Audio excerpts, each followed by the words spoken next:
Bismillahirrahmanirrahim. Assalamualaikum warahmatullahi wabarakatuh. Boleh dengar tak?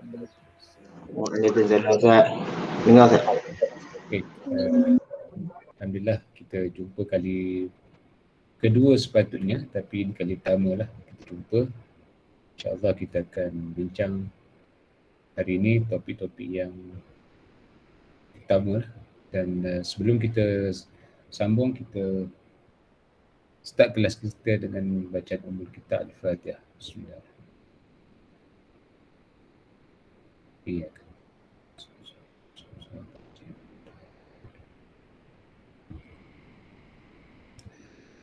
Baik, kita akan start sebab sekarang dah pukul 2-4 minit. So sebelum kita start, kalau ada apa-apa soalan nak tanya ke? Boleh tanya. Ada apa-apa soalan tak? Tak ada, Okey. Kalau tak ada, kita akan start. Alhamdulillah, syukur kita kepada Allah kerana hari ini kita dapat bersama-sama. Minggu lepas kita tak dapat kerana bercuti 16 September, Hari Malaysia. So hari ini kita diberi kesempatan oleh Allah, nikmat yang sangat besar lah, iaitu kita dapat lagi masih terus bernyawa lah. Bayangkan kalau kita sedar-sedar kita berada di alam barzakh. Jadi kita kena bersyukur lah, Allah masih bagi lagi kita peluang untuk kita memperbaiki apa-apa saja yang kurang, khusus dari segi amalan, sama ada amalan membabitkan fizikal dan juga membabitkan hati, kerana semua akan dinilai oleh Allah. Jadi hari ini kita nak bincang tentang topik atau subjek kita pada hari ini, iaitu kaedah penyelidikan. Jadi sebelum kita bincang, sebelum kita teruskan dengan lebih mendalam, saya suka mulakan kelas kita dengan saya nak dapat gambaran dulu. Dan bila saya tengok nama tadi, sebahagian kecil pernah belajar dengan saya, tapi sebahagian besar saya tak kenal. Sebahagian kecil mungkin pernah waktu Cik Jinayat, tapi sebahagian besarnya tak pernah. Macam Ilya ni saya rasa pernah kot. Betul Ilya? Dia pernah saya kan? Ilya mana Ustaz? Izzatul Ilya. Pernah saya ke bukan? Ke orang lain? Ya Ustaz, betul. Ya. Tasnim ni pernah dengan saya juga rasanya. Betul ke Tasnim? Betul Ustaz. Ya. Tasnim Kelantan kan? Ya, betul. Saya tu ingat lupa lah. Jadi ada beberapa orang yang saya ingat nama. Jadi selamat berjumpa kembali. Bagi yang baru, selamat bertemu. Mudah-mudahan kita akan dapat pengalaman baru lah, dengan pencerahan yang baru. Bagi orang yang dah jumpa, ini kali kedua dah dia jumpa dengan saya. Jadi sebelum kita mula, sekejap saya nak sharing sesuatu supaya saya dapat gambaran. Jadi saya nak gambaran tu dulu. Sekejap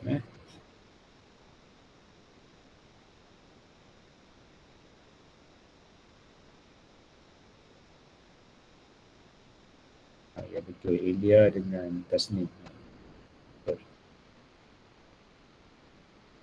Okey, ada satu form kat sini. Ini form tentang pandangan kita terhadap subjek ini.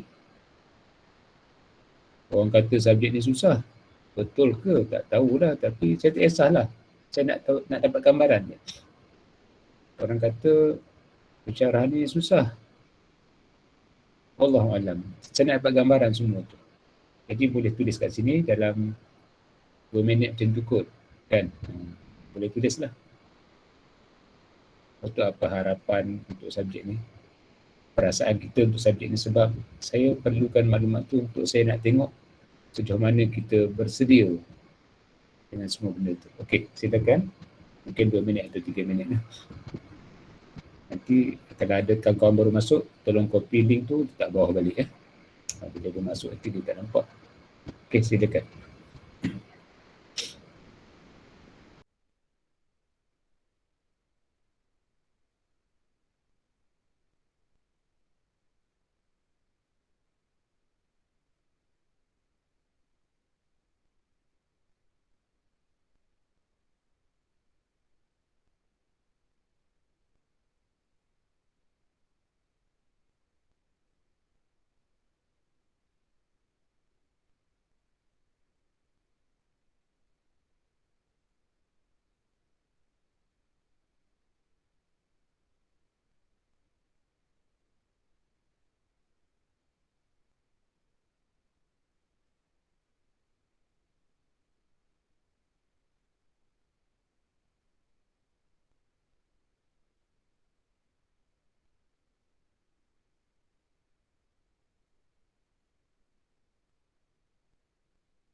Okey, siapa yang tak tulis boleh teruskan.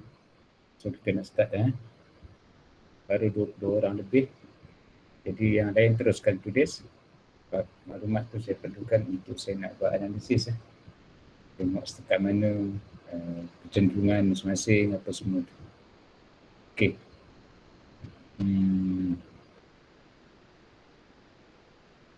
Okey, kalau ada apa-apa nak bertanya boleh interrupt saya. Tak ada masalah. Boleh mencelah lah. Saya tak ada pantang larang untuk mencelah. Silakan mencelah. Dengan saya bercakap tu boleh mencelah. Okey. So kita nak start kita punya perbincangan pada hari ini. Okey, penyelidikan bukan benda baru lah dalam hidup kita. Cuma penyelidikan yang kita buat tu cara kita lah. Cara kita faham. Dalam pergaulan seharian kita juga membuat penyelidikan. Tapi cara kita lah. Cara kita. Kita kata nak kena kaji ni. Kita pun buatlah kajian cara kita. Jadi kajian cara kita tu adakah itu yang dimasukkan dalam kajian yang kita akan buat pada hari ini? So persoalan itu semua Allah akan terjawab sepanjang 13 minggu yang berbaki ini. 13 minggu yang berbaki ini. Mudah-mudahan kita akan sempat selesaikan semua. Saya nak usahakan supaya minggu ke-10 settle ke semua. Tetapi ia amat bergantung kepada kefahaman lah. Jika kefahaman masing-masing lambat, lambatlah kita bergerak. Lambat tu maksud saya bukannya tak boleh. Sebab ada orang yang cepat, ada orang yang lambat. Lambat cepat tu bukan ukuran saya lah.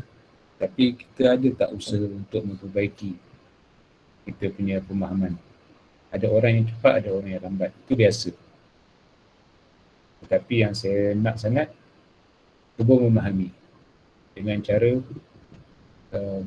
buat semua tugasan yang saya beri, kerana tugasan yang saya beri itu bukan sesaja saya bagi. Ia telah diuji hampir beberapa tahun sepanjang saya mengajar. Sebab tu saya tak ubah pendekatan saya tu. Tapi jika pendekatan yang saya buat tu saya dapati misalnya tak berkesan, saya akan ubah segera. Tapi untuk ini saya tak pernah ubah sejak saya mengajar. Bahkan saya sentiasa menambah baiklah supaya lebih memudahkan. Baik, sebelum kita start, seperti biasalah saya suka berkongsi beberapa panduan. Apa yang selalu pernah dengan saya itu dia tahulah. Saya akan mulakan kelas saya dengan intro ni lah. Intro apa yang perlu, apa yang patut, apa yang tidak patut. Apa yang patut dan apa yang tidak patut. Okey. So benda pertama saya nak lantik ketua kelas dululah. Jadi ketua kelas ni saya sukalah orang yang volunteer lah. Jadi ketua kelas. Ada tak? Bukan suruh mengajar. Saya tak suruh mengajar pun. Jangan takut. Nanti takutlah jadi ketua kelas kena mengajar. Tak, saya tak suruh mengajar. Saya hanya nak dia jadi jambatan antara saya dengan student. Dengan bahasa lain, dia orang tengah lah. Dia adalah orang kanan saya. Macam itulah. Satu lelaki, satu perempuan. Ada sesiapa tak yang nak volunteer? Volunteer dulu.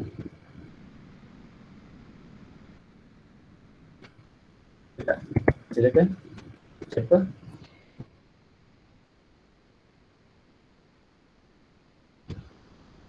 Siapa? Silakan. Buka mic. Sila tawarkan diri. Kalau tak ada, saya pilih lah. Ada tak? Tak tahu lah doktor. Ya?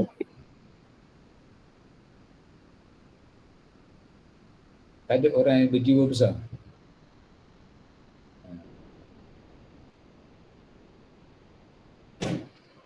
Tak ada ya? Tak ada, saya pilih lah ya. Saya pilih. Sekejap saya tengok nama sekejap. Saya pilih yang lelaki dulu lah.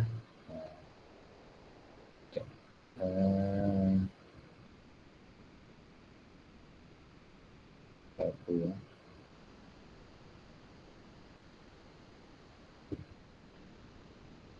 Okey.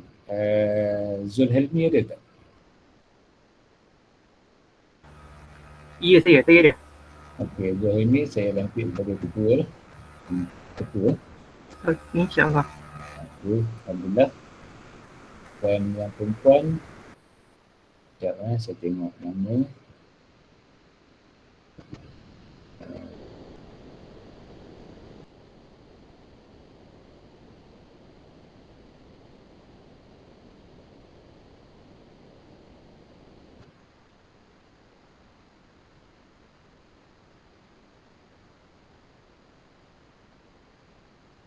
Nama ni pilih ya, saya tak kenal pun kan. Saya pilih ni.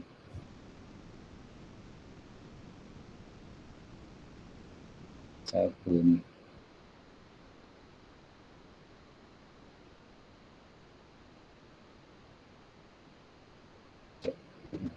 Pilih ni susah sikit lah sebab tak kenal.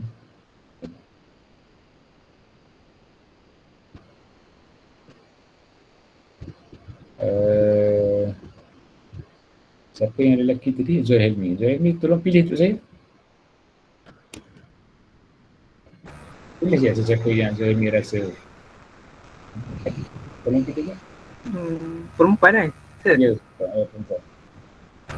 Saya pun tak kenal sangat. Pilih je. Pilih je. Sebut je nama. Alia ada? Ada kat sini ke? Cuba beri respon. Alia ada tak nama dalam ni? Saya pun tak tengok nama ni, saya main teka je. Nama lain? Nama lain je. Husna ada tak? Yang punya nama sila respon. Ada. Husna Syafiqah kan? Ya, saya. Husna Syafiqah semester berapa? Semester 5. Okey, boleh lah tu. Zulhelmi semester berapa? Semester 3. Okay. Transfer kredit ke apa ni? Ada juga satu kredit tapi 2 subjek je.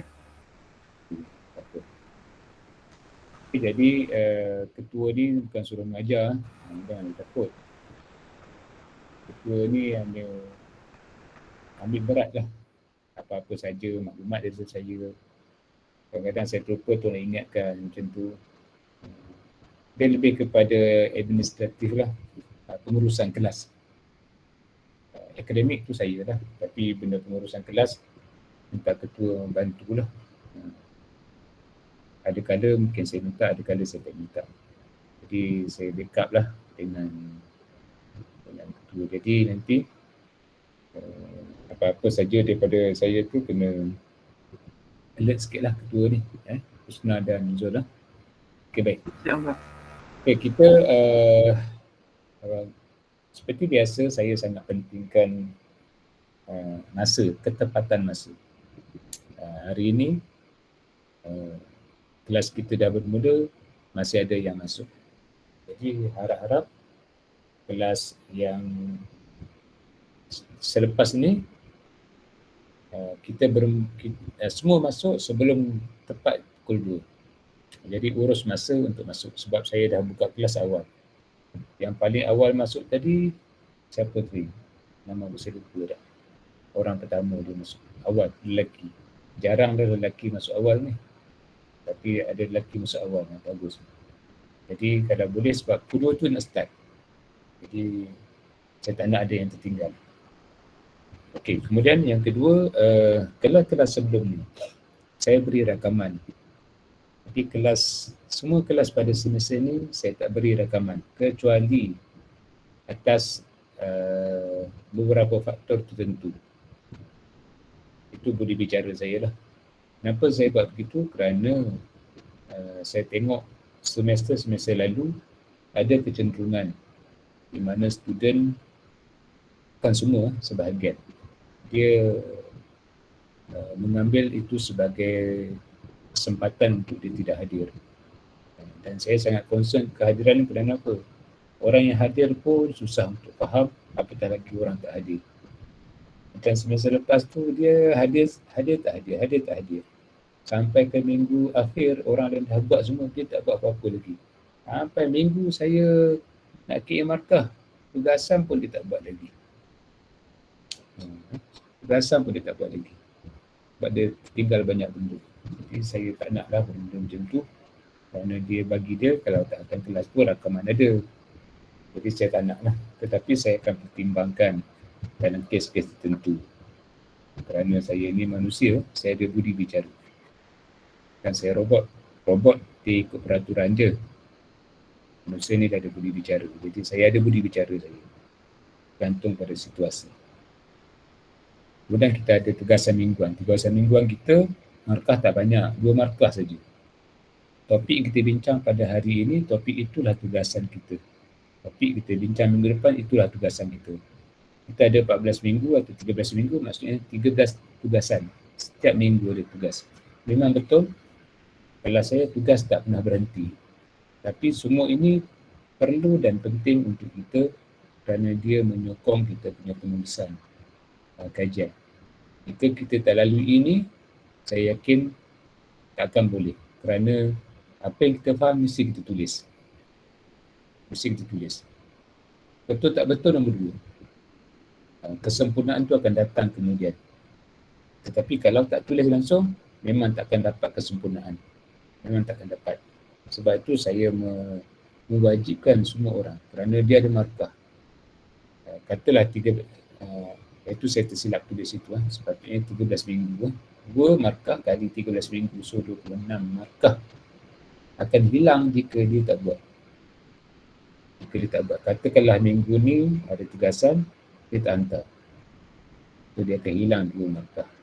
Minggu depan dia tinggal lagi, dia akan hilang 4 markah. Macam itulah. Jadi kirimat dia 60 tu akan hilang 26. Kalau dia tak buat. Rugilah. Buat tu untung untuk kita, tak buat rugi. Kemudian kita ada tugasan berkumpulan. Ini kita akan buat jurnal, nanti saya ajar macam mana buat. Supaya dari situ kita, orang yang faham boleh ajar orang yang tak faham. Kajian kita buat, kajian tu hampir sama dengan apa yang kita belajar. Kemudian kita ada proposal kajian atau cadangan kajian. Cadangan kajian inilah yang kita akan belajar pada sepanjang semester ini. Dan kajian ini perlu dibentangkan. Dan kajian inilah juga yang kita lanjutkan nanti menjadi penulisan akademik kita. Oleh kerana itu, kajian yang kita nak buat, cadangan ini yang kita buat, mestilah cadangan yang betul-betul bagus kerana itulah kajian kita. Saya nak bagi satu, supaya saya nak bantu supaya kita tak buat kerja 2 kali, 3 kali, 4 kali. Apa yang kita belajar hari ini, kita baca sungguh-sungguh, itulah kajian yang bakal kita buat pada semester-semester depan. Ada orang nak daftar semester depan, ada orang nak daftar semester seterusnya, itu terserah. Okey? Itu antara tujuan dia. So kita akan ada tugas, yang lain tu biasa, quiz, midterm tu biasalah. Jadi kita akan ada pembentangan pada minggu. Jadi saya usahakan supaya minggu 10 tu selesai. Supaya semua orang boleh bentang. Okey. Setakat ni ada soalan tak? Kalau ada soalan, tanya je. Okey. Ada soalan? Kalau tak ada, kita nak terus masuk pada perbincangan kita pada hari ini. Tadi saya dah sebut bahawa penyelidikan itu adalah suatu benda yang kita biasa buat. Tapi cara kita lah. Tetapi penyelidikan yang dimasukkan pada hari ini untuk subjek kita yang kita bincang pada hari ini iaitu satu proses,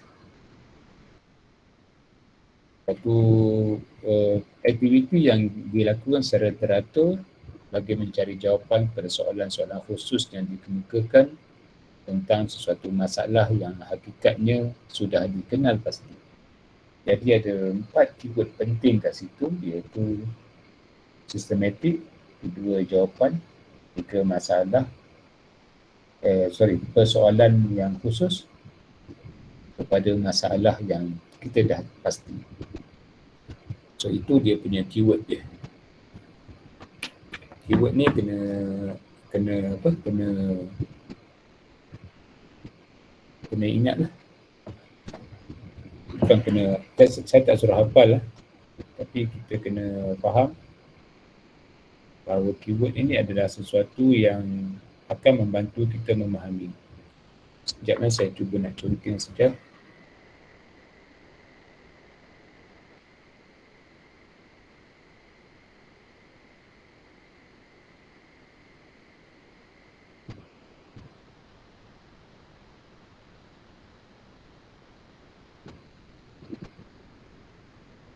Okey.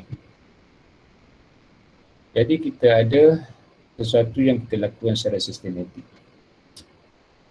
Apa maksud sistematik? Sistematik maksudnya ada benda yang perlu ikut sekuen dia.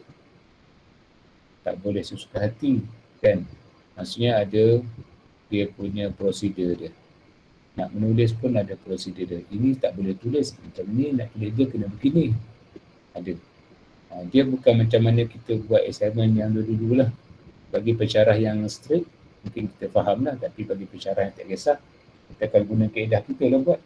Jadi kita akan buat sesuka hati lah. Jadi dalam menulis penyelidikan tak boleh. Dia ada dia punya prosedur dia. Dia ada rule of thumb dia. Dia ada aturan dia. Jadi sangat sistematik. Sistematik maksudnya tak berlaku, bersistem. Okey. Kemudian satu, dia sistematik. Kedua, kita buat kajian sebab nak cari jawapan. Bila kita sebut jawapan, maksudnya apa? Kajian tidak berlaku bagi sesuatu yang telah ada jawapan. Faham maksud saya? Sesuatu yang telah ada jawapan bukan lagi kajian. Sekalipun kita mendakwa saya buat kajian. Contoh. Beliau kata saya nak buat kajian tentang nafkah isteri yang dicerai oleh suami. Isu tu dah ada jawapan ke belum? Agak-agak lah, dah ada jawapan ke belum? Dah, Doktor. Dah ada, Doktor. Dah ada jawapan. Jadi bila dah ada jawapan, janganlah buat kajian. Nanti kalau kita buat kajian, sesuatu yang telah ada, tanpa kita buat pun jawapan dah ada. Jadi itu bukan penyelidikan. Penyelidikan adalah sesuatu yang dilakukan secara sistematik bagi mencari jawapan. So kita cari jawapan. Maknanya sesuatu yang dah ada jawapan bukan penyelidikan. Okey, itu keyword penting. Jadi cuba sambil-sambil saya sebut ni, cuba hubungkan, cuba arahkan otak kita ni, hubungkan dengan isu kajian yang kita telah tulis baru-baru ni. Cuba hubungkan balik. Oh, saya dulu buat yang ni, jawapan dah ada dah. Alamak, buat lain lah. Sebab isu yang kita tulis tu dah ada pun jawapan. Okey. Jawapan tu kita ambil daripada masalah-masalah khusus. Masalah-masalah, yang kita dah kenal pasti. Satu. Persoalan. Jawapan ni, persoalan ini daripada jawapan kita nak. Persoalan. Setiap benda yang kita tengok menimbulkan persoalan. Betul tak? Betul? Contoh. Ambil satu isu semasa. Isu semasa, katakanlah COVID. Apa persoalan yang timbul pada kita tentang COVID? Apa persoalan dia? Antaranya apa dia? Dari mana dia muncul? Ya, datang daripada mana benda ni? Macam mana dia merebak? Bahaya ke? Kalau bahaya, setakat mana bahaya dia?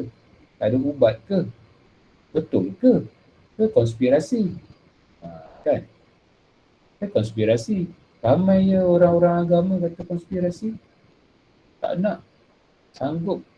Apa pun yang berlaku pada dia tak nak dia vaksin kerana bagi dia konspirasi.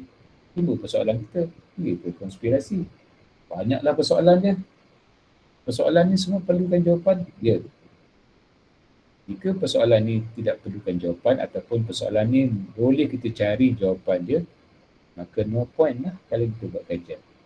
Tetapi jika benda ini masih lagi menjadi persoalan, maka kajian boleh dilakukan. Sekejap lagi saya cerita lagi lah. Kan? Jadi persoalan ni timbul daripada mana? Pada masalah yang kita dah identify, kita dah kenal pasti masalah ni. Macam tadi COVID kan, dah tahu dah. Dah kenal pasti dah. Jangan kata saya nak buat kajian lah. Kajian apa? Entahlah. Tak boleh lah. Ada sesuatu yang kita dah identify. Kita dah kenal pasti. Masalah lain apa contoh? Masalah contoh kenapa orang perempuan suka suami dia yang tua. Kan? Kalau boleh nak suami orang. Contoh ni contoh saja. Bukan kajian. Saya buat contoh saja supaya petang-petang ni mata celik sikit. Contoh kenapa orang perempuan suka pada suami orang. Perempuan muda nak kahwin. Kalau tanya dia, kalau awak kahwin nanti awak nak orang kena. Saya kalau boleh saya nak suami orang lah. Kenapa awak ni pelik sangat? Kita tak pelik lah. Saya confident dengan suami orang kerana suami orang dia bertanggungjawab. Bla bla bla bla. Timbul persoalan. Kenapa dia ni pelik berdua? Kan? Dia tak rasa ke benda tu akan menyusahkan dia? Betul ke apa yang dia kata tu bertanggungjawab dan sebagainya? Yang lelaki pula kalau boleh nak perempuan muda, tak nak perempuan tua. Kalau perempuan tua pun nak, tapi yang kaya. Alang-alang kahwin, yang tua biar kaya. Contoh. Jadi, timbul persoalan. Kenapa? Dan sebagainya. Jadi ada benda yang kita dah kenal pasti. Tak kisahlah masalah apa. Tadi saya tengok ada yang suka bidang fiqh, bidang pendidikan, bidang falsafah, bidang dakwah, bidang kesihatan, bidang kekeluargaan dan sebagainya. Jadi bila kita minat bidang tu, kita fokus bidang tu. Jangan lari dari bidang kita. Dan satu benda yang saya kena ingatkan daripada awal, jangan buat kajian sesuatu yang di luar bidang kita. Jangan buat sesuatu yang di luar bidang kita. Bidang kita apa? Yang kita ambil sekarang lah. Kalau kita ambil Usuluddin Hadis, maka itulah bidang kita. Kalau kita ambil BIS, itulah bidang kita. Kalau kita ambil BAS, itulah bidang kita. Kalau kita nibab, itulah bidang kita. Jangan cross-disciplinary. Cross-disciplinary tanpa meninggalkan bidang tak apa. Jangan terus tinggalkan bidang. Terus tinggalkan bidang bahasa Arab, tinggalkan buat bidang fiqh. Jauh sangat, tak boleh. Tak boleh. Buat bidang kita. Jadi banyak benda yang boleh dikaji jika kita nak berfikir. Tapi kalau kita tak nak fikir, kita tak nampak dah benda tu. Okey Setakat ni boleh follow saya tak?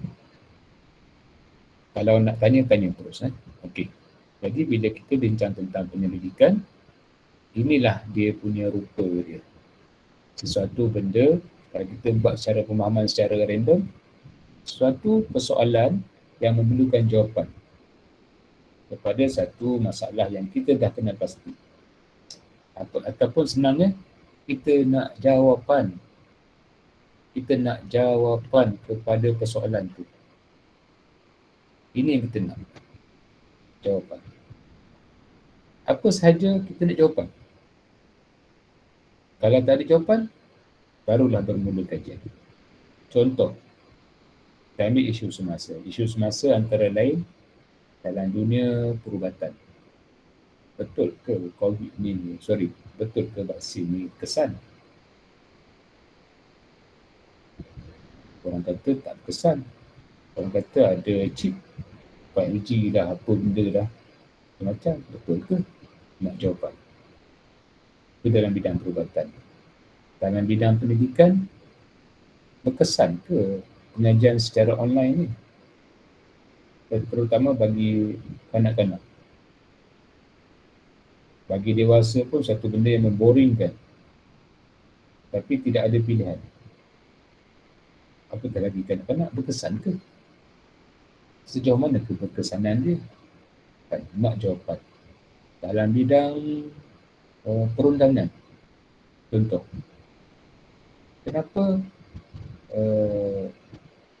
Kenapa seorang suami sanggup menipu isteri mereka sanggup menipu isteri sehingga menyembunyikan perlakuan buruk dia, menyebabkan rumah tangga dia runtuh, hancur. Sanggup menipu isteri. Sedangkan waktu dia kahwin dulu, dia ketika dia melakukan akad nikah tu sebenarnya dia memegang amanah satu ikatan yang kuat. Akad itu adalah satu ikatan yang kuat. Mitsaqan ghalidha. Apa ikatan tu dia rungkaikan dengan perbuatan buruk dia. Dia tak fikir ke benda ni semua akan menimbulkan masalah dia di hadapan Allah nanti. Ataupun kenapa seorang suami sanggup pukul isteri apabila berlaku konflik. Kalau tak suka, ceraikanlah. Kenapa isteri sanggup bersubahat dengan suami yang melakukan perbuatan keji? Sanggup. Diam dia. Sanggup. Sama ada sanggup tu dengan dia berdiam diri ataupun dia bersubahat. Berdiam diri tanpa mengata apa-apa pun sama lah. Sanggup. Kenapa? Jadi semua ini menimbulkan persoalan pada kita. Dan persoalan ini perlukan jawapan sebagai pengkaji. Letak diri kita sebagai pengkaji sekarang. Kita bukan sesiapa, kita adalah pengkaji. Jadi otak kita pada start hari ini, otak kita adalah otak pengkaji. Tengok semua benda mempunyai persoalan. Baru kita akan nampak. Tengoklah semua benda. Tengok ini nampak, tengok itu nampak, semua nampak. Dalam politik, kita tengok lagi dah. Hawa biru. Sekejap naik, sekejap jatuh. Sekejap sokong ni, sekejap lompat. Sekejap kata suka, sekejap kata tak suka. Kan? Jadi tak boleh nak baca dah. Kacau marbar dah. Kalau kita mengajar nanti pada generasi akan datang tentang politik Malaysia, teori politik tak boleh pakai dah. Dah hancur lebur dah teori politik. Berterabur. Yang dulu kafirkan orang, sekarang tak kafirkan orang pula. Dulu tak boleh jadi boleh pula sekarang. Macam merubah kan? Macam itulah. Jadi banyaklah persoalan pada kita sebagai pengkaji. Sebab tu pengkaji tidak boleh memihak. Okey? Pengkaji tidak boleh ambil side. Tak boleh memihak. Ingat bila saya kata pengkaji tak boleh memihak, janganlah kajian kita tu bersifat bias. Okey? Jangan bias. Ini bukan sifat pengkaji. Contoh bias apa dia? Siapa boleh bagi saya contoh bias?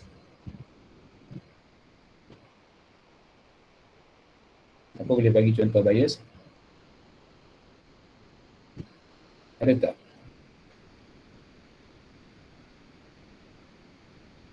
Ada? Contoh macam mana, Doktor? Bias lah. Satu benda yang bias. Berkaitan dengan rasuah politik. Apa-apa pun kisah. Tapi bias lah kajian tu. Apa contoh? Kajian tu kita buat bias. Saya sebut tadi, pengkaji tidak boleh bias kan? Jadi apa maksud bias? Berat sebelah. Masalah rasuah di kalangan ahli politik. Macam mana tu? Sekarang isu dia, saya kata kajian tak boleh bias. Okey, apa maksud bias ni? Bodohnya besar. Sekejap lah.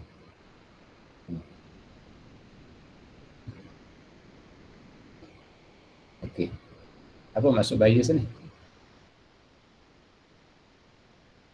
Contoh, saya tahu semua orang muda kat sini, sebahagiannya kita ni ada semangat. Semangat berkobar-kobar. Dia waktu jinayat, saya guna apa istilah dia? Ingat tak? Kalau tak ingat ni, maksudnya tak pernah belajar dengan saya ke tak? Semangat berkobar-kobar. Saya kata apa? Tasnim bersama. Ada satu hashtag yang saya guna dulu. Apa dia? Waktu belajar, Semangat nombor satu. Semangat nombor 100. Betul. Bagus. Betul lah. Ini betul student saya lah. Tak silap lagi lah. Tepat lah. Ilmu nombor 1. Semangat nombor 100. Tapi orang yang bias macam mana? Terbalik. Tasnim kan? Terbalik. Semangat nombor 100. Semangat nombor 1. Okey, sekarang ni cuba ubah supaya semangat nombor 1. Macam mana? Bias dia tu. Contoh. Cuba ubah semangat nombor 1. Agak-agak cuba ambil satu isu yang semangat nombor 1.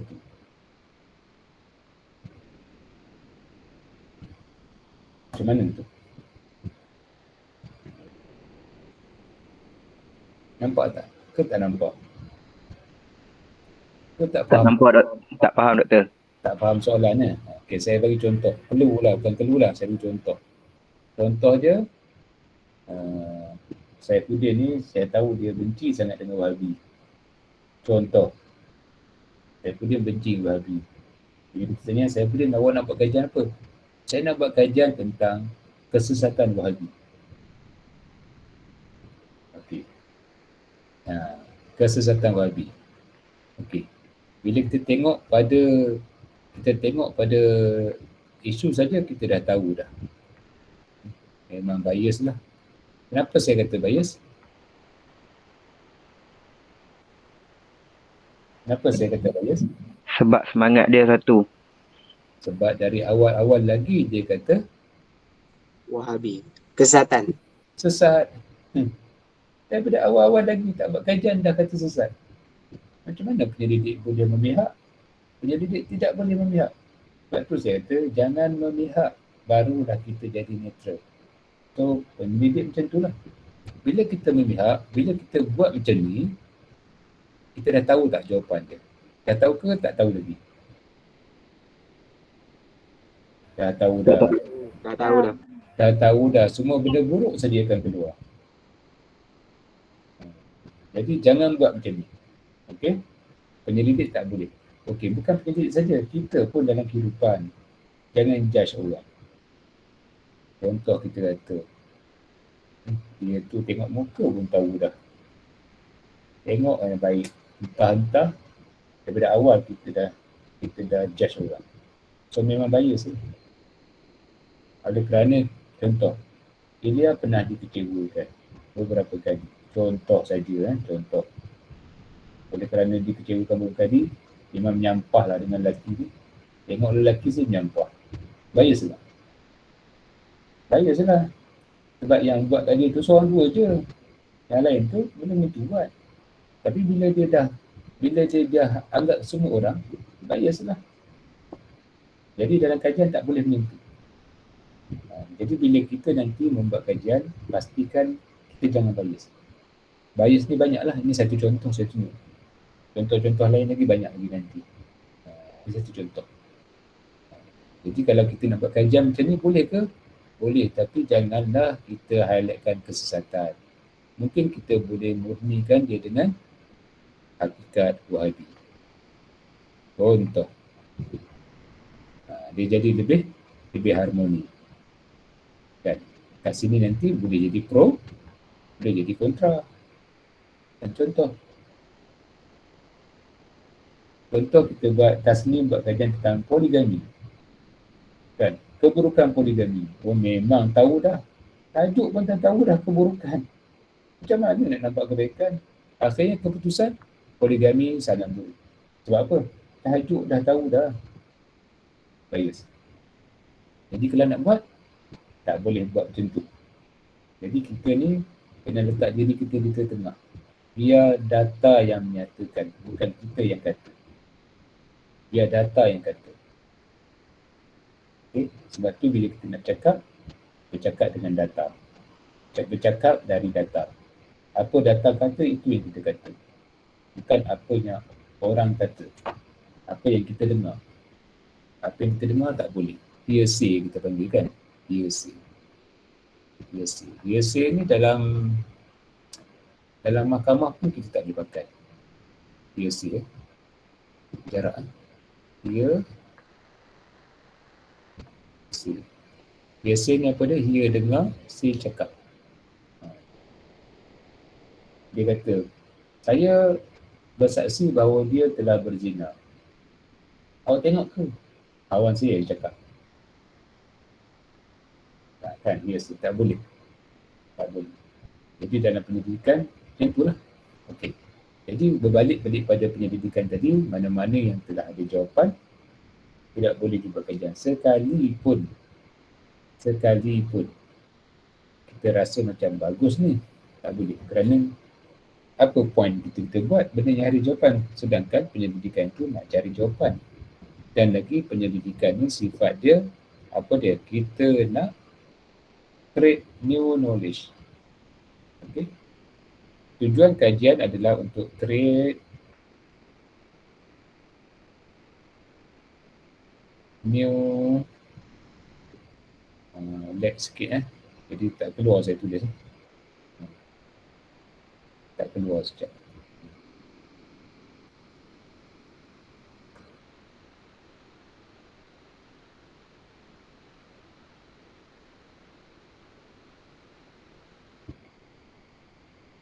New knowledge.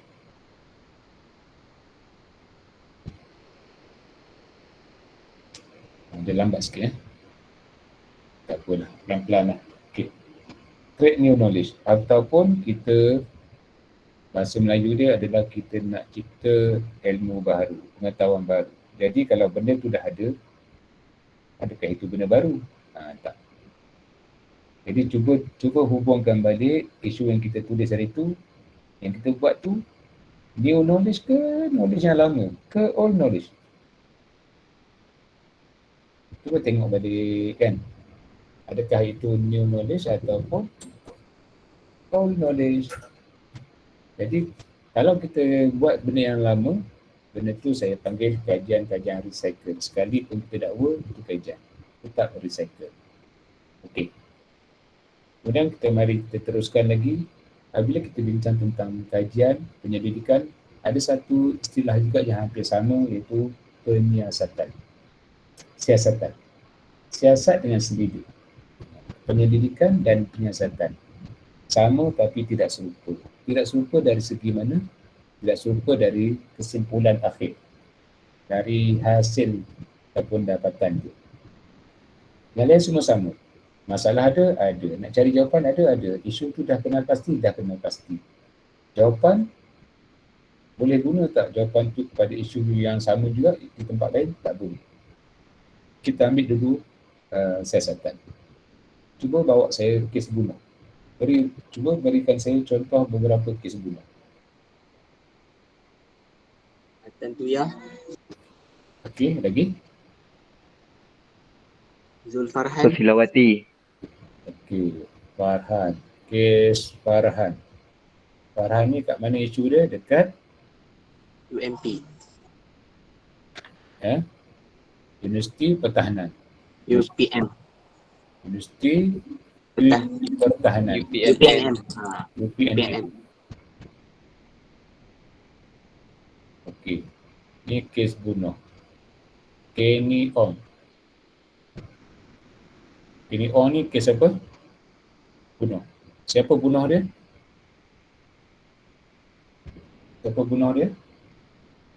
Siapa tahu? Kenny Ong ni siapa? Tak tahu ya. Kenny Ong ni perempuan Cina. Dia bunuh sebab apa? Tak ada motif apa-apa. Pembunuh ni tak ada motif apa. Pembunuh ni perogoh. Itu je. Dia merayau-rayau, tengok perempuan tu duduk dalam keadaan yang apa? Dia ada peluang lah maksudnya. Dia ada peluang. Sebab tu kita sentiasa kena beringat. Tak kisah lelaki atau perempuan. Terutama perempuan. Kena beringat. Saya duk perhati banyak benda lah. Orang perempuan ni memang tak sama dengan lelaki. Tempat tu mungkin aman bagi lelaki, tidak aman bagi perempuan. Jadi Kenny Ong ni dia ditangkap, dicekuk, dikidnap di tempat parking di sebuah supermarket. oleh seorang lelaki Melayu ni. Kes ni saya ikuti dulu. Menarik. Sebab pembunuhan ni kejam. Dia round kat parking tu, dia nampak perempuan seorang jalan ke parking kereta. Kan dia ada peluang kan. So dia pergi kidnap perempuan tu dan dia rogol perempuan tu. Lepas dia rogol, dia bunuh perempuan tu. Lepas dia bunuh, bukti ada ni. Dia hapuskan bukti macam mana? Dia bakar perempuan tu. Bakar dalam mana? Dalam tong. Dekat sebuah tapak pembinaan. Ketika pakar forensik daripada PDRM pergi buat, jumpalah. Jadi kejam. Yang bunuh tu Melayu lah, yang rogol tu orang Melayu.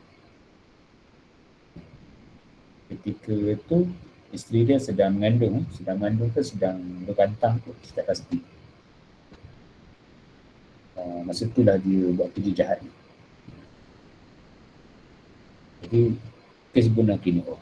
Lagi kes bunuh Datuk Susilawati. Kes bunuh Norita Samsudin. Dan Allah ampuni segala dosa-dosa dia. Dan Datuk Mazlan juga dibunuh oleh Mona Fendi, Juraimi dan juga pembantu dia.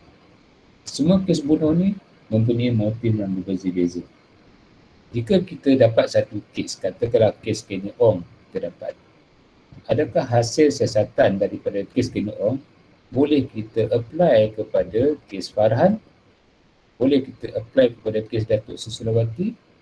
Boleh kita apply kepada kes lain? Boleh atau tidak? Tak boleh. Kenapa tidak boleh? Kerana motif pembunuhan tidak sama. Kes yang dalam 2-3 tahun lepas, kes CEO Cradle Fund. Isu ni isu besar kat Malaysia masa tu. CEO Cradle Fund. Kes bunuh ni kes high profile lah. Sebab kes ni dah siasat-siasat, kemudian dikebumikan lelaki itu, kemudian ada bukti baru, dapat perintah mahkamah gali balik semula kubur tu untuk nak buat postmortem. Yang bunuh dia siapa? Tertuduh adalah isteri dia. Ketika dia dibunuh, disyaki bahawa dia terpintas. Tapi apabila jumpa bukti baru itu tong minyak. Maka di situlah bermula siasatan dibuka, kes dibuka semula. Dan daripada saksi yang dipanggil antaranya adalah anggota bomba. Anggota bomba tu kata, sepanjang saya memadam kebakaran, jika kematian melibatkan ahli keluarga ataupun pasangan yang hidup akan bersedih. Tetapi kes ni heran dia tu, kerana isteri dia tak nampak kesedihan. Tak nampak kesedihan pada wajah isteri dia. Nampak tak tanda-tanda tu? Tanda-tanda tu. Apa yang menarik lagi dalam kes Kenny Ong, saya dengar satu forum. Yang forum ni yang dibuat oleh bekas ahli forensik PDRM. Dialah siasat kali pertama masa tu. Kita punya unit forensik masih baru. Masa tu kes Kenny Ong berlaku. Jadi dia ceritalah macam mana kes Kenny Ong itu semua. Yang menarik perhatian saya apabila dia katakan sebenarnya dalam mana-mana kes jenayah dia tu. Ini poin utama dia yang bila saya dengar poin tu, Masya Allah, hebat tu poin dia. Dia kata, kita bagi kita ahli forensik, sebenarnya dia dalam mana-mana kes jenayah, tidak ada sesiapa pun boleh hapuskan bukti. Bukti ada di mana-mana. Kita tak mungkin boleh hapuskan bukti. Itu poin utama dia. Pada saya itu adalah satu poin utama yang boleh kita kembangkan menjadi sebuah penyelidikan. Tapi agak rumit lah. Saya pun angan-angan macam boleh buat penyelidikan ni. Kan? Kalau kita tengok balik kes-kes yang bunuh yang lain, betul. Semua kes-kes jenayah kita dapat jejak. Kenapa? Bukti tak boleh hilang. Ambil kes Norita Samsudin. saya sebut kes ni bukan kira kita keji ke bunuh tu, tak, bukan, sebab kita pun tak masuk lah. Cuba kita ambil iktibar. Kes Norita Samsudin ni kes high profile kerana suspek ramai, tapi yang ditangkap tu seorang, iaitu Hanif Basri. Hanif Basri ni adalah pekerja di Majlis Pemandaran mana, Petain Jaya ke mana, saya tak ingat, Shah Alam ke pun, itulah belah-belah Selangor. Dan ketika dia ditangkap, bila ditangkap tu kerana apa? Kerana bukti tu apa? Bukti CCTV dengan forensik, kan cap jari dan sebagainya tu kan, DNA apa semua. Dan kita ni, anggota badan kita ni, apa benda yang kita boleh ambil kalau pakar forensik dia masuk satu kawasan? Kalau kita pernah pergi, apa benda yang tertinggal di tempat tu? Agak-agak apa dia? Rambut kata. Ya, Cap jari. Cap jari lagi.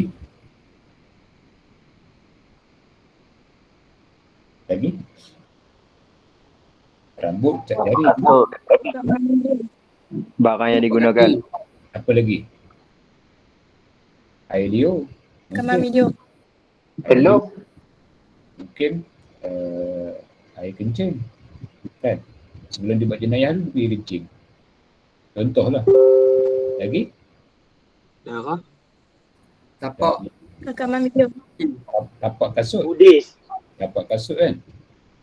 Lagi? Katakanlah nak jadi cerita ketika Video. dia masuk tu CCTV dia tu lah, CCTV ataupun ketika dia masuk tu handphone kawan tu dalam keadaan on, tengah record voice. So ada suara kat situ terakam. Dia panggil sebagai voice print.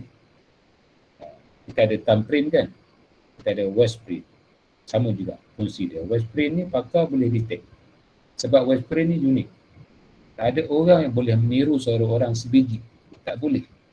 Sekali dengar mungkin sama, tapi jika kita test tak sama. Dia panggil spektograf. Spektograf ni maksudnya ada keunikan pada suara kita dari segi intonasi dia yang jika kita uji, walaupun cara kita sebut sama tapi tetap tidak sama. Unik. Dia sangat unik. Jadi nak cerita apa? Senang cerita, saya buat kesimpulan, tidak ada seorang pun di dunia ini boleh terlepas daripada hukuman, apatah lagi di akhirat. Nampak tak? Allah dah bagi kita peringatan tu. Di dunia pun awak tak ada terlepas sebenarnya, apatah lagi di akhirat. Dari segi manusia pun, teknologi manusia cipta pun awak tak ada terlepas. Maka ini sangat-sangat bertepatan dah dengan pesan yang diucapkan oleh Luqmanul Hakim kepada anak dia. Baca Al-Quran. Quran kata sangat jelas, ya bunayya in taku misqala habbatin min khardalin fatakun fi sakhratin aw fis sama' aw fil ard ya'ti biha Allah. Ila akhir. Jadi unik, sangat unik. Jadi kalau kita ni jenis orang yang suka mengkaji, semua benda kita nampak sebagai satu benda yang boleh dikaji. Jadi kena aktifkan kita punya neuron tu. Neuron kita selama ni tersimpan je. Neuron kita aktif, masak, lagi TikTok, kan? Lagi apa lagi? Macam-macam lah. Okay. Jadi beza antara siasatan dengan pendidikan. Okey, pendidikan, siasatan, setiap motif tidak sama, maka hasil kajian tidak boleh digunakan ke atas kes yang lain. Tetapi penyelidikan, berkemungkinan besar hasil kajian di satu tempat boleh digunakan kepada kajian yang lain di tempat yang lain. Itu yang membezakan antara kajian dengan siasatan. Dinamakan kesimpulan, maksudnya kita boleh buat kesimpulan, kita boleh guna kesimpulan tu, atau dalam bahasa pendidikan kita panggil generalisasi. Boleh tak kita buat generalisasi? Boleh. Okey. Boleh dapat poin saya. Okay. Kalau ada soalan tanya je. Okey, mari kita tengok yang ini. Tadi kita bincang tentang masalah. Okey, siapa boleh jawab? Adakah ini masalah? Cuba jawab. Adakah ini masalah? Syafiqah, cuba jawab.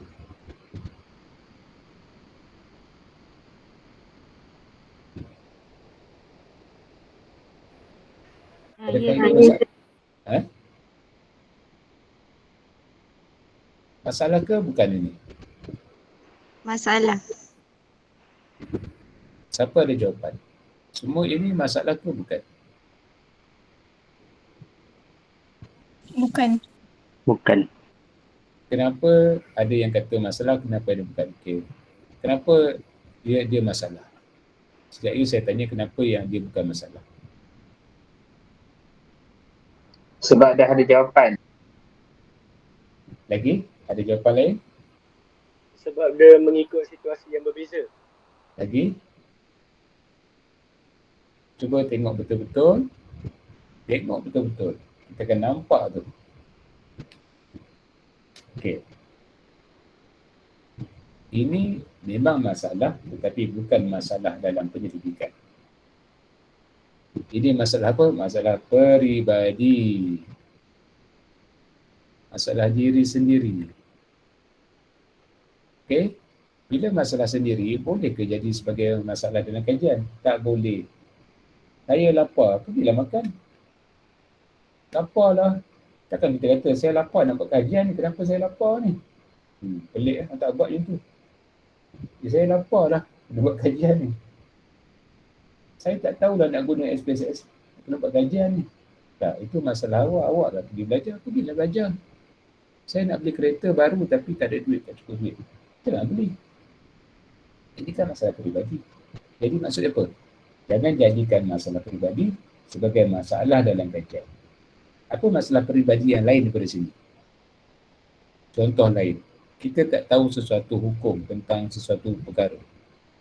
Takkan kerana kita tidak tahu hukum tersebut, maka kita buat kajian. Contoh hukum apa kita tak tahu. Katakanlah hukum jual beli emas secara ansuran. Katalah kita pergi Pohkong. Di Pohkong ni ada satu kempen. Kempen dia bayar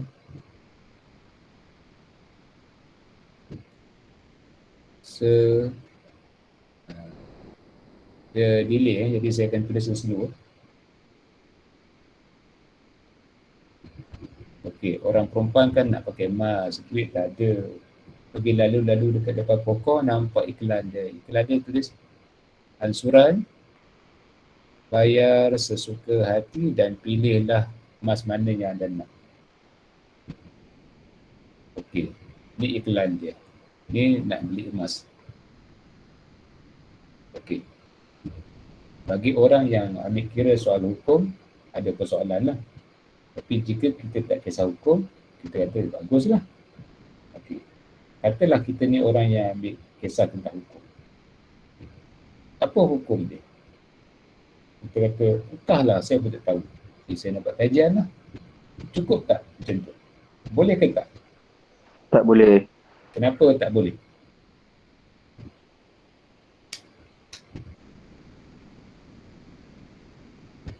Kenapa tak boleh? Sebab ada unsur riba. Bukan maksud saya macam tu. Isu sekarang, kita tak tahu. Bila kita tak tahu, boleh tak kita terus jadikan dia sebagai kajian kita? Itu isu dia. Boleh ke tak boleh? Tak boleh. Boleh. Kenapa? Tak boleh.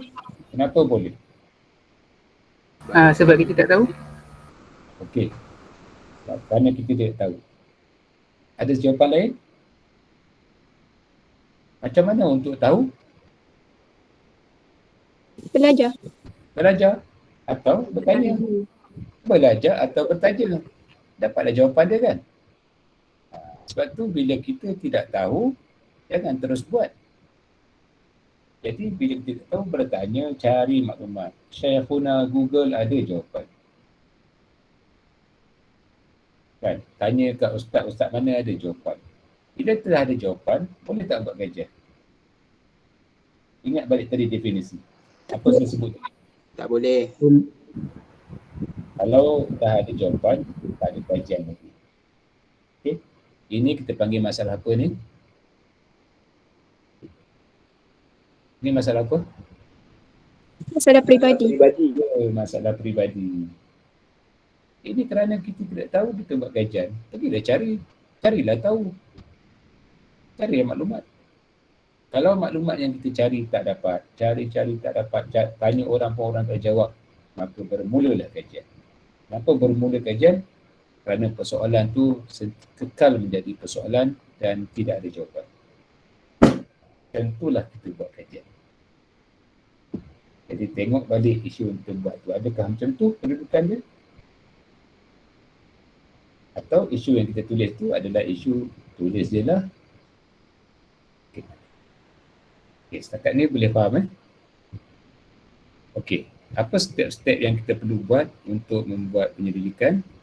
Okey, antara step dia yang kita perlu buat adalah bila kita dah ada isu, maka kita buat kajian. Okey, sebelum tu saya nak cerita dulu benda lain. Takut tertinggal lah. Ada poin utama yang saya rasa yang tertinggal yang saya perlu share. Iaitu bila kita sebut masalah atau isu dalam penyelidikan. Dia boleh datang dalam bentuk negatif. Dia boleh datang dalam bentuk positif. Biasa masalah memang kita tahu negatif lah. Contoh bila kita kata masalah. Awak dia bermasalah lah. Ya, anak dia tu bermasalah lah. Jiran dia bermasalah lah. Semua tu semua negatif. Kalau dia tak isap dadah, dia merokok. Kalau dia tak merokok, dia mencuri. Kalau dia tak mencuri, dia menyamun. Kalau dia tak menyamun, dia berzina. Bla bla bla. Semua negatif. Tetapi dalam penyelidikan, benda yang positif juga adalah masalah. Apa contoh yang positif? Siapa boleh bagi? Siapa boleh bagi contoh yang positif?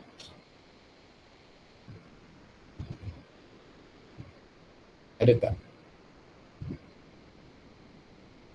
Cuba berfikir sebentar.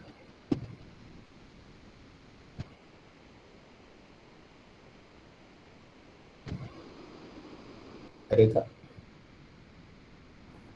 Vaksin kot. Betul. Macam mana tu?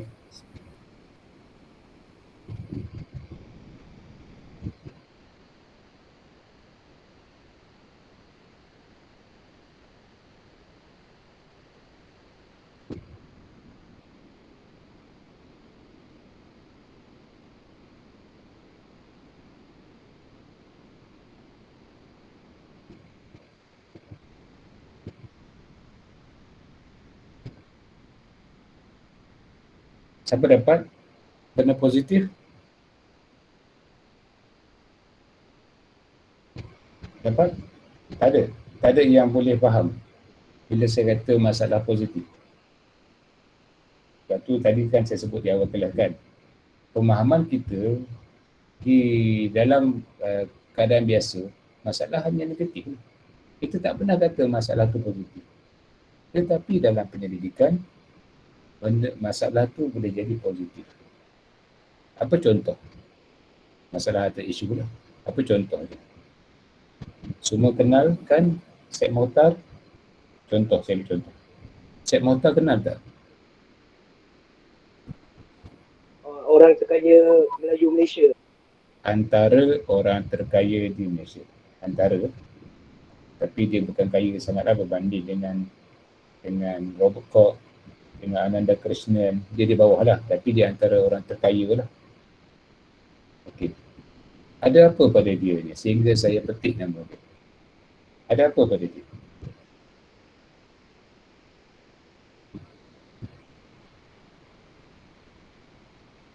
Saya pun tak tahu doktor. Tak tahu? Siapa tahu? Ada apa pada dia sehingga saya petik nama dia? Okey. Soalan lain. Apa persoalan yang timbul pada kita tentang dia? SPM. Ini Melayu. Dia Melayu ke Mamak? Lagi. Ni persoalan ni. Ini dalam kajian ni.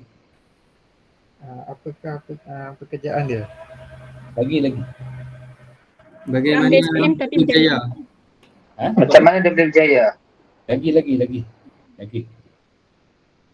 Macam mana dapat tokoh Mak Hijrah? Lagi.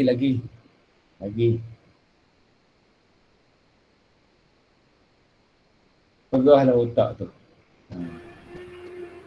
Ambil SPM tapi boleh berjaya. Lagi. Ada lagi. Banyak lagi ni.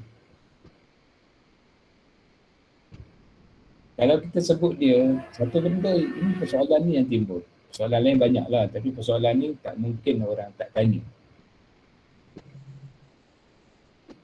Apa dia? Tak dapat ni. Susah sangat persoalan saya ni. Bagaimana dia berjaya? Lagi. Dari mana dia datang? Lagi. Dia ada ingatan yang kuat. Lagi. Tak cukup lagi tu. Berapa gaji dia? Orang yang suka Kena buat salah.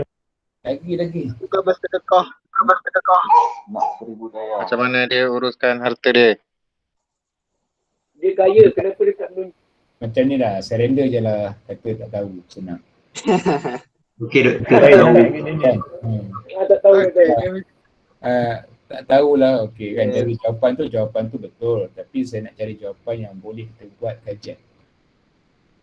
Kalau Kenapa dia subuhkan universiti? Persoalan yang paling utama, kenapa dia begitu pemurah? Oh, okey. Ingat senang ke orang kaya pemurah? Jangan kata orang lain lah, tanya diri kita sendiri. Kita dapat duit PTPTN, pemurah tak? Kita pemurah waktu bila? Waktu tak ada duit. Masa itulah kita kata apa? Kalaulah saya ada duit, saya nak bersedekah. Tapi bila ada PT, lupa. Tak makan dekat sini, Pak Unggai tak makan dah. Nampak kat mana? Dekat McDonald, dekat Kentucky Fried Chicken, dekat Pizza Hut, dekat Ipoh sana. Tak ada. Handphone baru tukar. Betul tak saya kata? Betul doktor. Kawan-kawan susah kita tak nampak dah, kita tinggal dah. Tetapi dia ni pemurah. Pemurah dia ni tak boleh bayangkan macam mana.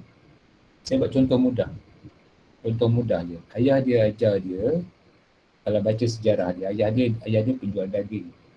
Ayah dia ajar dia, kalau dapat pendapatan setengah, mesti disedekah. Setengah sedekah. Kalau dapat 100, RM50 sedekah. Jangan petikai benda lain. Kita jangan jadi orang politik. Saya nak pesan semua orang, jangan jadi orang politik. Kita orang educated, so berfikir secara educated. Jangan jadi orang politik. Orang politik, dia orang politik yang cakap. Kita pelajar, jadilah pelajar. Dari kenapa dia begitu pemurah? Universiti dia,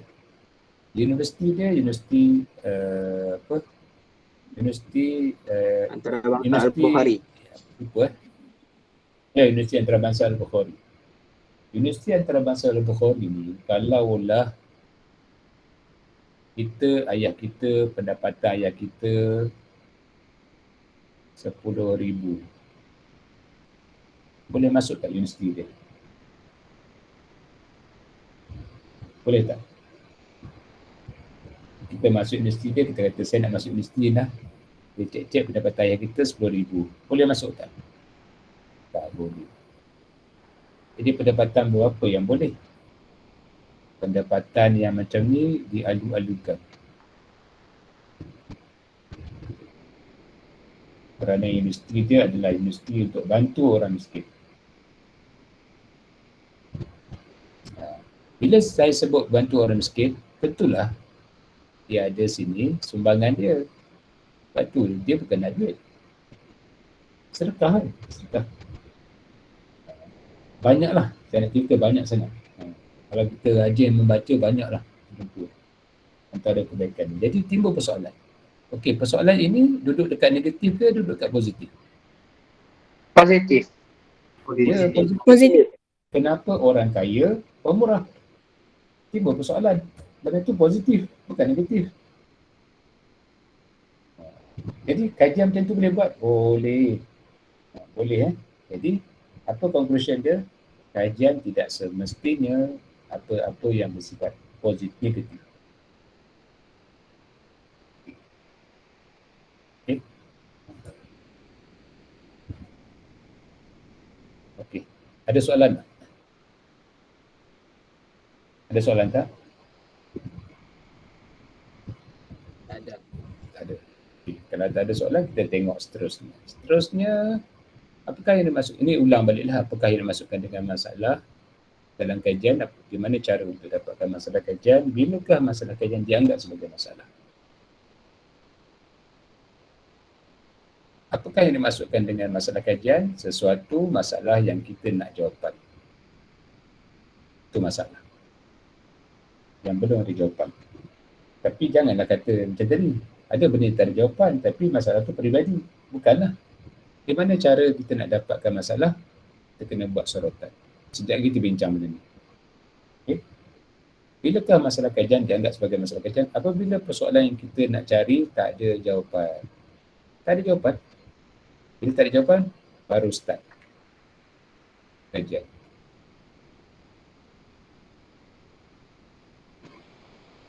Okay. Contoh kita ambil beberapa isu semasa. Isu semasa ni cerita lama tapi mungkin sesuai untuk kita buat perbincangan. Contoh, berikan saya beberapa nama artis Melayu Islam yang dulu bertudung, sekarang tidak lagi bertudung. Mama Imbong. Mama Imbong. Wajah Fendros. Lagi? Kasha Fendros. Kasha. Lagi? Lagi? Ini dunia orang muda ni. Sarah Ali. Siapa? Sarah Ali. Dia pakai tudung ke dulu? Fatihah Latif. Saya pula ingat. Pelik Nora. Nora mana? Nora Danish. Dia pakai tudung ke dulu? Noni Nadira. Amalina Dandut. Betul? Dan lain-lain. Okey. Timbul persoalan. Cuba timbulkan persoalan kat sini. Apa dia?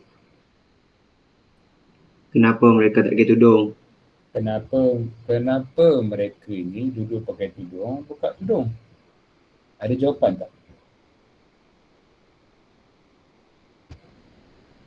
Siapa ada jawapan? Jawapan kita andaian tak nak. Dalam penyelidikan tak boleh andaian. Ada jawapan tak? Tak ada. Tak nak. Jawapan tak ada. Bila jawapan tak ada, buatlah kajian. Setiap kali kelas saya akan sebut benda ni. Tak ada seorang pun yang pergi hubungi dia. Pergilah. Ilya kan. Contoh Ilya, kontak lah. Sekarang nak kontak artis kan susah. Dia ada TikTok, dia ada IG, dia ada Facebook. Semua media sosial dia ada. Cakap dia saya nak ambil puan, cik dan sebagainya sebagai responden kajian saya. Boleh tak? Saya nak kaji tentang diri puan, diri cik. Apa nak kaji dia kan? Saya nak tahu apa perasaan cik ketika cik duduk kemudian cik buka. Saya nak tahu. Jawapan tu ada tak? Tak ada. Jawapan tu ada kat mana? Dalam kepala dia. Dalam kepala dia. Jadi, benda ni tak ada jawapan. Kajian ni penting ke? Sangat penting. Kenapa saya kata sangat penting? Dia ni ada follower. Dia ada follower. Apa yang dia buat memberi pengaruh pada orang lain. Saya pun heran kenapa orang agama tak mau kaji benda-benda begitu. Contoh lain. Siapa tak kenal dia ni saya rasa bukan orang Malaysia.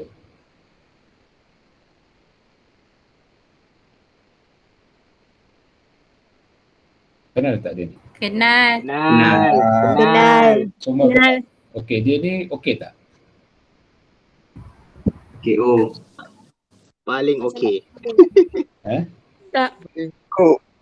Okey. Kurang. Okey. Dia Semua jawapan kita tadi bias. Apa bias? Boleh tak jawapan-jawapan tadi tu kita buat, katalah orang yang kata okey tak okey semua ni boleh buat kajian? Susah. Tak boleh. Kenapa? Sebab bias. Bias. Daripada awal kita bias dah. Apa bias kita? Kita kata dia tak Dia okey. kata tak okey. Kita dah ada jawapan. Jadi adakah itu sifat seorang penyelidik? Bukan. Sifat seorang penyelidik itu persoalan. Tidak baik. Kenapa dia jadi begitu? Jadi kita buat apa? Kajilah. Kaji. Jadi pergi buat kajian dengan dia. Sarifudin pergi kontak dia, kata Kak Siti, saya nak jumpa Kak Siti, nak buat interview. Boleh tak? Saya rasa dia suka. Pergilah. Jangan menyerang dia. Masalah kita sekarang, orang agama menyerang dia. Orang agama menyerang dia. Adakah dia makin dekat dengan agama? Tak. Kita semua tahu benda tu. Lagi benci. Ya. Dia memang benci dengan orang agama. Tapi akhirnya dia benci dengan agama. Faham maksud saya? Dia benci dengan orang agama. Tapi di hujungnya dia benci dengan agama. Sebab orang agama memberi satu hukuman pada dia. Apa hukuman pada dia yang diberi oleh orang agama? Apa dia? Judge dia. Apa dia? Sesat. Sesat lagi? Sesat lagi? Kafir. Cara teguran yang salah. Kafir, sesat, liberal dan sebagainya. Ini yang saya kata yang tak betul ni. Sebab tu kalau saya cakap, kalau saya komen benda ni, orang agama tak setuju. Tapi inilah hakikatnya yang kita kena terima. Sepatutnya orang macam ni kita kena dekati. Kan? Belajarlah daripada kes Dina Joy. Kita tak pernah belajar daripada kes Dina Joy. Betul. Belajar daripada kes ni. Siti Kasih sama, kita serang dia. Memang dia marah lah. Dia pula agresif, dia marah lah. Siapa berani buat kajian kat Siti Kasih? Ada yang berani kat sini? Ada? Saya rasa dia suka kalau ada orang pergi buat kajian dengan dia. Okey. Jadi buat kajian. Kerana jawapan tak ada. Kalau tak percaya, cakap saya, cuba pergi tanya dekat orang yang ada sekeliling kita. Apa pandangan anda tentang Siti Kasih? Saya yakin 90% kata ni. Lebih-lebih lagi yang kata ni siapa? Agamawan. Confirm. Berani kata lah. Walaupun saya tak ada data, tapi saya berani kata. Kerana apa? Memang itulah pattern kita. Sorry to say lah. Maaf saya cakap lah. Saya tak suka keadaan itu. Kerana yang merosakkan agama bukan orang lain, tetapi orang Islam sendiri. Sebab tu ada satu ungkapan, Islam mahjubun bil muslimin. Islam itu di-hijack oleh orang Islam. Kita yang rosakkan Islam, bukan orang lain. Jadi kita nak letak diri kita di mana? Kat sini lah. Letak diri. Jadi sebagai pengkaji, tak boleh ada kecenderungan begitu. Kena ada kecenderungan. Kalau saya macam Siti Kasih ni, kalau saya lah, saya akan berkawan dengan dia. Tapi sebab tak ada kesempatan kawan dia. Baru ni saya ada kawan seorang. Kawan saya ni lawyer lah. Sebiji orang yang macam dia. Macam Siti Kasih. Sebiji. Idea sama semua. Jadi kawan-kawan lain menyerang dia. menyerang lawyer. Tapi saya ambil pendekatan kawan. Kita kawan, kita borak macam kawan. Kan kita layan pandangan dia, sambil kita layan kita cakap. Kan.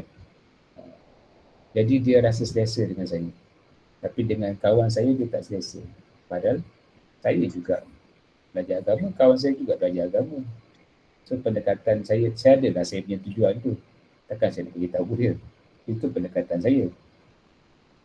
Memang dia kalau geng-geng yang ekstrim kata sesat lah. Memang dia berhabis tu. Tapi kita pegang pada satu prinsip.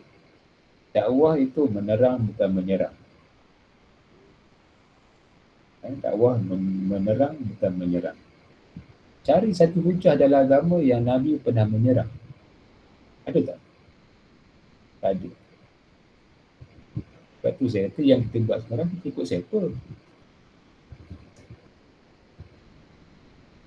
Jadi berfikirlah. Saya suruh berfikir sebagai seorang pengkaji. Berfikir. Okey.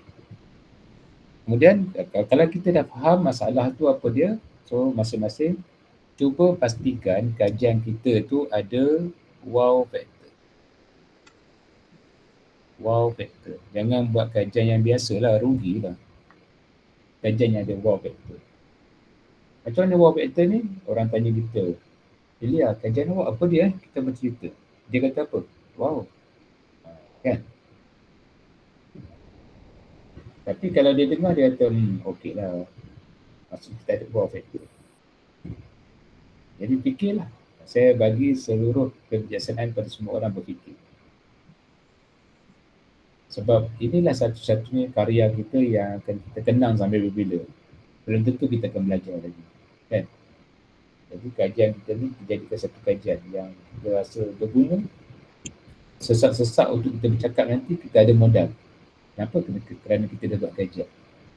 Kalau orang tiba-tiba lah orang tolak kita, bagilah tazkirah sikit. Nak bagi tazkirah apa ni? Tak ingat kan? Kajian kita tu lah kita olah jadi tazkirah. Contoh. Itulah modal kita cakap. Kerana itu bidang kita. Okey. Ada soalan tak? Doktor, saya ada soalan. Ya, sila. Okey. Soalan saya tadi doktor dah sebut untuk kajian ataupun isu yang kita nak kaji tu, jangan jadikan masalah peribadi tu sebagai masalah dalam kajian kita. Ya, okey. Jadi soalan saya macam yang Siti Kasim, Lina Joy ni kalau kalau kita buat kajian tu bukan itu kajian kepada masalah peribadi dia ke, doktor? Itu soalan saya. Masalah peribadi macam mana tu? Macam itulah yang kenapa Siti Kasim ni dia jadi macam tu.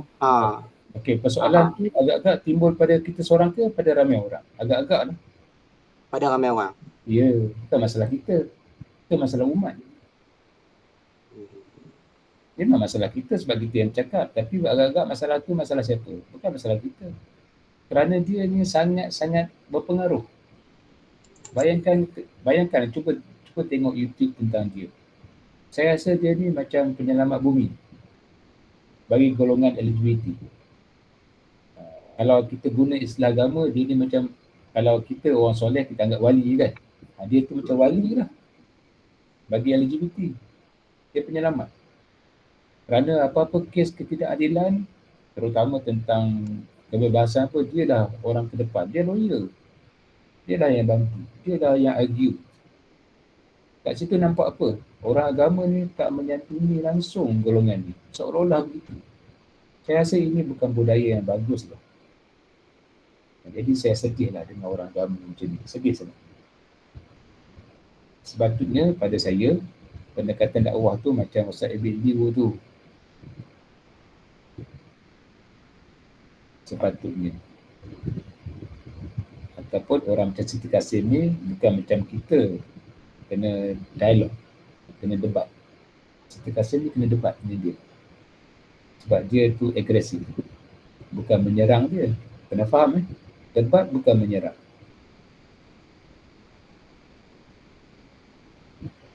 Cari, kita kan ramai cerdik pandai, ramai ustaz-ustaz yang hebat. Dia buatlah kajian. Jadi Jawapan saya, itu bukan masalah peribadi. Kita tak ada masalah peribadi. Bukan kerana kita seorang pun yang cakap. Semua orang yang ciptakan agama tak suka benda itu. Macam saya tak suka benda tu. Kerana apa? Siapa pun dia ada saudara Islam kita. Beza dia dan kita tengok dia, kata-kata dia tak menyenangkan kita. Sebagai ambil tindakan, menyerang dia. Adakah dengan menyerang dia tu, dia berubah? Kalau menyerang tu dia berubah, lama dah dia berubah. Apa jadi pada Lina Joy? Baca kisah Lina Joy, kenapa Lina Joy jadi itu? Cukuplah pada saya, Lina Joy tu jadi pengajaran terbesar pada umat Islam di Malaysia. Tak pernah dalam sejarah orang nak keluar Islam bawa kes ke mahkamah. Tak pernah. Lina Joy itulah satu-satunya individu yang bawa kes dia ke mahkamah. Sehingga mendapat liputan dunia. Sehingga akhbar, laporan-laporan di Amnesty Antarabangsa menyatakan berlaku penindasan kebebasan hak asasi manusia di Malaysia. Tak apalah itu pandangan dia. Tapi saya nak cerita bahawa dia disorot, di-highlight dengan begitu hebat. Saya tak tahulah orang yang ada keimanan boleh berdiam diri benda-benda begitu. Saya tak ada nak faham tu. Kenapa sebahagian, saya tak kata semua. Jadi, kajilah. Kaji. Itu belum cerita lagi pergaduhan antara agamawan. Tengok dalam YouTube. Di sini orang agama. Di sini orang agama. Di tengah ni siapa? Kita. Umat. Orang Orang awam. biasa. Orang awam kan? Orang awam doktor. Orang awam. Orang awam ni, dia kata apa? Yang ni kata ni sesat, ini kata ni sesat. Akhirnya orang awam kata apa? Ning Pening lah dia kata. Akhirnya dia apa? Tak faham Ustaz. Akhirnya dia pun lari. Akhirnya dia itulah cara dia. Sebab tu orang macam ni, apa pendekatan yang kita dah buat? Ni orang ni. Saya tak tahu lah orang lain nampak ke tidak. Tapi saya tak suka lah benda macam ni. Tak suka. Sebab pada saya, apa alasan sekalipun, A dan B ni pada saya tidak sepatutnya berlaku begini. Siapa pun dia. Saya tak mau memihak pada siapa. Saya sebut betul, saya tak mau memihak pada sesiapa benda macam ni. Siapa pun dia sekalipun. Sebab tu jangan tanya saya siapa saya suka tadi. Saya suka kepada kebenaran, itu je. Saya suka pada keharmonian. Sebab orang yang memerlukan bimbingan masih ramai. Kita tak pernah duduk dalam dunia hitam. Kita tak nampak.